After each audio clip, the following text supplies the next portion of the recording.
গভীর রাত খলিফা ওমর রাদিয়াল্লাহু আনহু মদিনার রাস্তায় ঘুরে দেখছেন প্রজারা কেমন আছে। হঠাৎ দূর থেকে তিনি একটি বাচ্চার কান্নার শব্দ শুনতে পেলেন। দেখলেন এক নারী চুলায় হাঁড়ি চড়িয়ে বসে আছেন আর বাচ্চারা কাঁদছে। হজরত ওমর রাদিয়াল্লাহু আনহু কাছে গিয়ে জিজ্ঞেস করলেন, বাচ্চারা কাঁদছে কেন?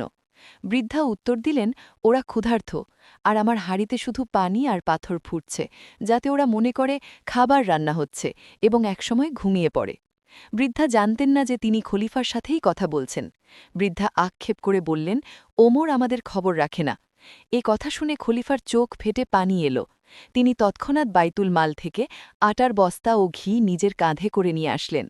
খাদেম সাহায্য করতে চাইলে তিনি বললেন, কিয়ামতের দিন কি তুমি আমার পাপের বোঝা বইবে? তিনি নিজে দাঁড়িয়ে থেকে খাবার রান্না করে বাচ্চাদের খাওয়ালেন। এটাই ছিল ইসলামের স্বর্ণযুগ এবং একজন আদর্শ শাসকের দায়িত্ববোধ। আল্লাহ আমাদেরও এমন আমানতদার হওয়ার তৌফিক দিন। আমিন। ইসলামের এমন সুন্দর ইতিহাস জানতে ভিডিওটি লাইক দিয়ে চ্যানেলটি সাবস্ক্রাইব করুন। জাজাকাল্লাহ খাইরান।